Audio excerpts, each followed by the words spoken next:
Greetings, salutations, love and respect, all you music nerds out there. I am Scott with the Fire Note, sitting here in the Prog corner. Today we're going to deal with a few albums that came out very, very late in 2021. That way we can start out 2022 fresh with album reviews for new albums. These were all albums that came out in the last 6 or 7 weeks of 2021. Unfortunately, did not get a chance to get on my top 25 list. Either I hadn't listened to them yet, or I'd given them 1 or 2 spin throughs and it just wasn't enough to really give it a fair shake. So I've got a 6-pack of album reviews here today, and we're gonna start it out with Hasse Froberg Musical Companion, We Are the Truth. Hasse is, of course, the lead singer and rhythm guitar player for the Flower Kings. They started in 2010 as a more stadium rock, more AOR kind of version of the Flower Kings, if you will. But as the Flower Kings have been getting less and less progressive, Hasse Froberg Musical Companion getting more and more prog, the daylight between the two is almost negligible, and this is a terrific album. A lot of this stuff is very progressive, and Hasse allows the drummer to write and sing some songs. They have a new bass player who is fantastic. He actually plays a lot like Jonas Reingold. So again, the Flower Kings comparisons are valid. This is an amazing album. Is it as good as 2019's Parallel Life? Maybe. What's my score on Hasse Froberg Musical Companion? It's 4.5 headphones, people. Next up, the late, great Robbie Steinhardt, who left us January 17th of the past year. At the tender age of 72, Robbie, of course, the violin player and lead singer for Kansas.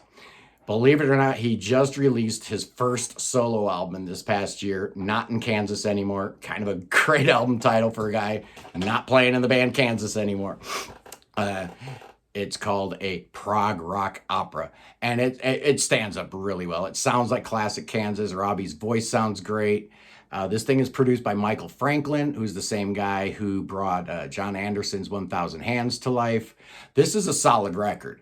The only thing that I question is the inclusion of all the Dust in the Wind stuff. We didn't need a reprise of that.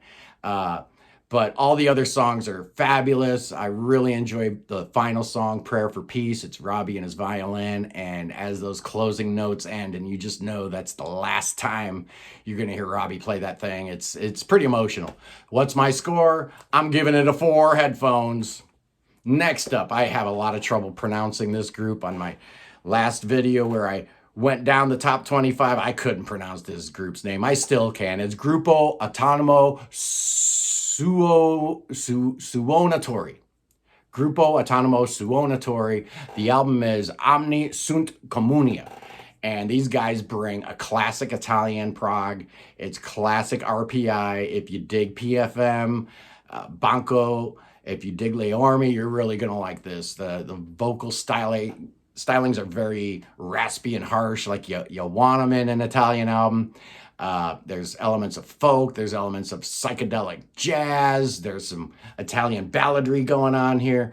This record's gotten zero attention in the prog world, and that needs to change. It's terrific. What's my score? Give it 4 headphones. Next up, well, these guys were kind enough to send me a copy of their latest. This is Isobar 2.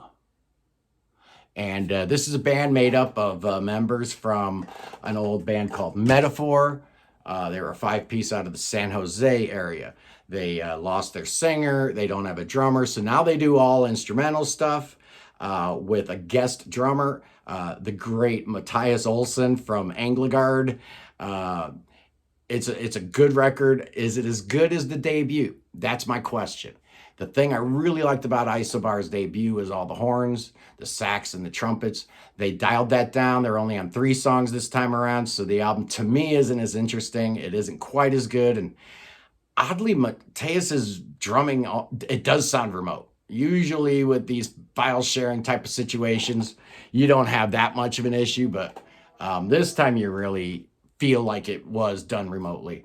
What's my score on that? I'm giving it a 3.5, 3.5 headphones. It's a good record, solid record. Thank you, Malcolm Smith, the guitarist for Isobar, for sending that to me. Next up, the Granddaddy, Shamblemaths 2. I talked about this a little bit on my countdown top 25. Now, if this thing had hit my desk early enough, this not only would have cracked the top 25, but it would have given a serious run for its money to every single band on that list, up to and including my number one, which was Transatlantic. Would it have been my number one? Maybe not. Transatlantic is still probably my favorite album of 2021, but this Shamblemaths album is fantastic. They've had a couple lineup changes from their first album. Well, one primary, they're a two-piece, so they lost the guy that was playing bass. Now they have a full-time drummer who just does some incredible stuff on this record. It's just insane, the quality of musicianship here.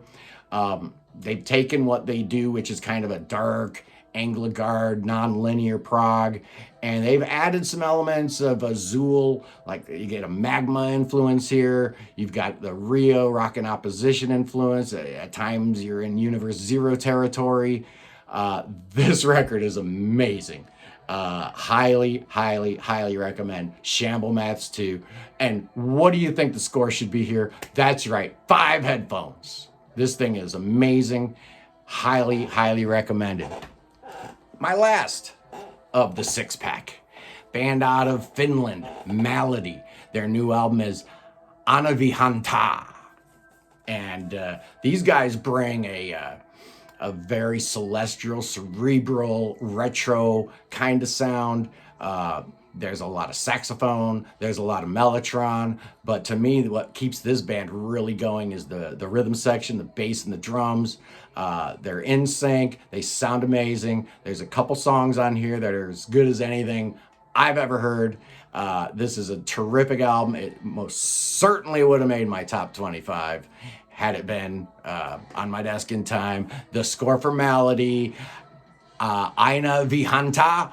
Let's give it 4.5 headphones, shall we? Okay. I got a couple other records that I've been listening to that I haven't made my mind up yet. David Bainbridge's new one, To the Faraway.